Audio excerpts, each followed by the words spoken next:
6:47, your top stories in today's Sunrise Smart Start for Monday. Breaking updates just in from the Monroe County Sheriff's Office. Deputies need your help to find a missing 11-year-old.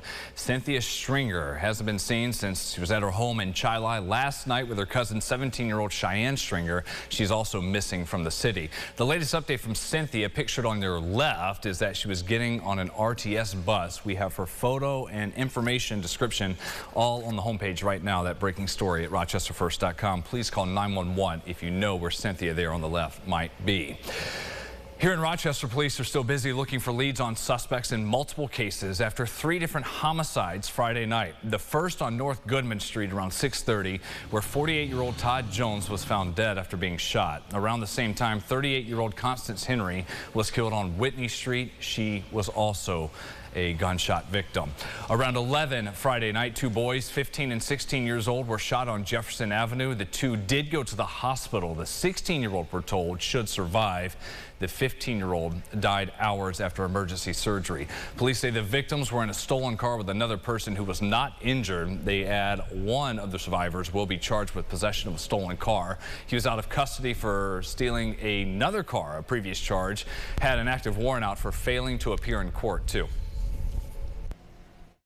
It's not what can the police department do, what can the legislators and the lawmakers do to change the laws so these kids that need help, okay, and that can't be on the streets and haven't earned the right and have given up their right to live on the streets because they're shooting people, what can we do to keep them in and get them the assistance that they need? Police say they do not believe these homicides are connected. That violence comes just a week after Mayor Malik Evans once again extended the order for the gun violence state of emergency for the 12th month running. He also put a curfew in place for areas of concern.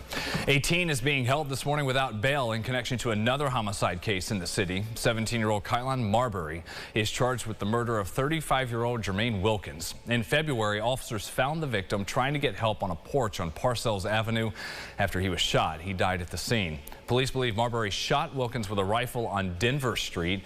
Captain Frank Umbrino, who you just heard from, says Marbury was tracked to a hotel in Henrietta where he was brought into custody.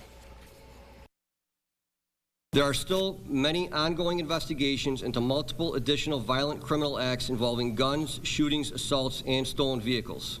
For that reason, we are releasing a mugshot of Marbury and asking anybody who has been victimized by him or any of his associates or witnessed him committing additional crimes to contact the Major Crimes Unit. Marbury again being held without bail. That's in Rush at the Monroe County Children's Facility.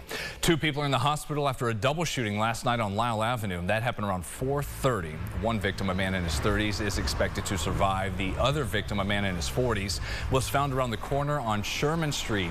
He also is expected to recover. No arrests have been made. 6 people are expected to face criminal charges after a police chase overnight Sunday involving a stolen car. This started on Felix Street, ended with a crash on Willow Street. Again, 6 occupants taken into custody after multiple chases when they ran from the car. Police say they also recovered a shotgun from that scene.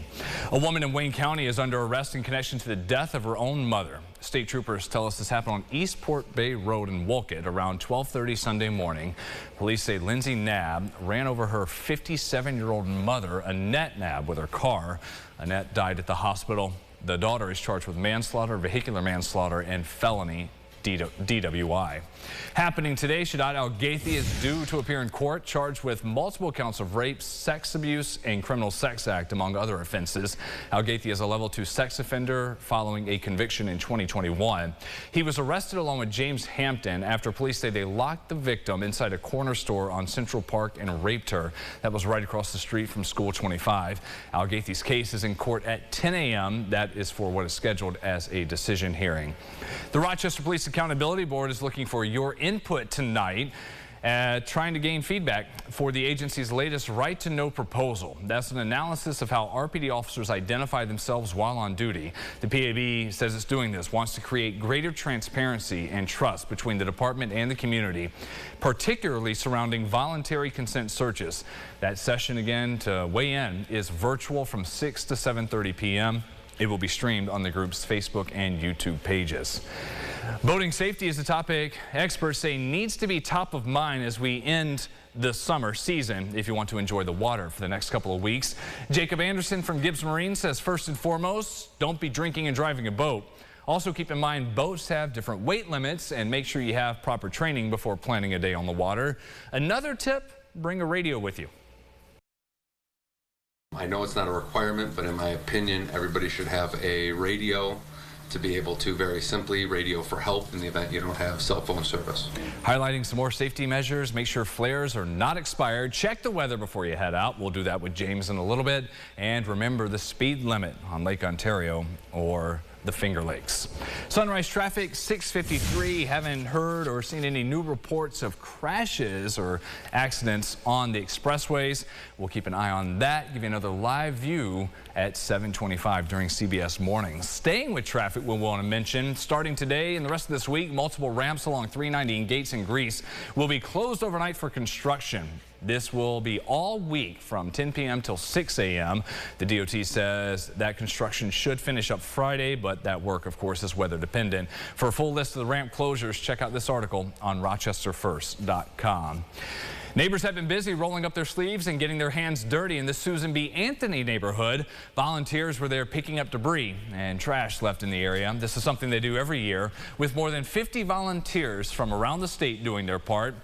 Organizers say a key reason they keep coming back to the neighborhood is because all the foot traffic it brings to Rochester. The Susan B. Anthony neighborhood has been an ongoing effort that we do together and partner with the city of Rochester. So you can actually see us every year, rain or shine, snow or sleet, down here at the Susan B. Anthony neighborhood because we know how important it is. The group putting on that cleanup is an international organization, has events like this happening around the globe. Bringing Barbie back to life. That was the goal of a fashion show yesterday at the Strong. It was years in the making, we're told, with dozens of unique looks inspired by the Strong's extensive Barbie collection. The creator owns a modeling agency. She says the release of the new Barbie movie, the biggest hit of the weekend next to Oppenheimer, spurred a deeper conversation about self-love. I want people to embrace and respect and love themselves. I think what's really great about this new movement with Barbie is it's a positive message overall. And I just think whether little girl, big girl, boy, man, whatever, I just think the point is to feel good about yourself and to be able to give back to your community. Had a great event there, staying with the Barbie theme and, of course, Oppenheimer. Big movie weekend at the cinemas. All right, so final check of the forecast today. Quick downpour in Batavia right now.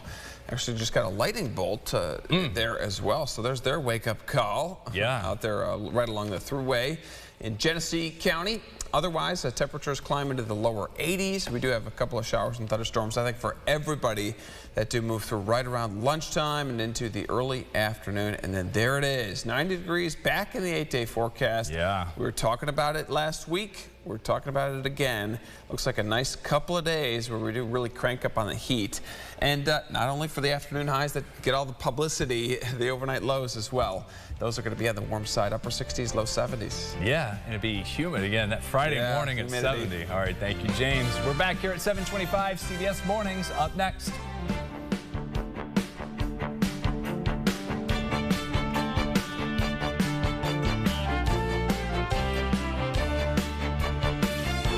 Follow News 8 wherever you are on RochesterFirst.com, Facebook, Twitter, and on our app for news and weather.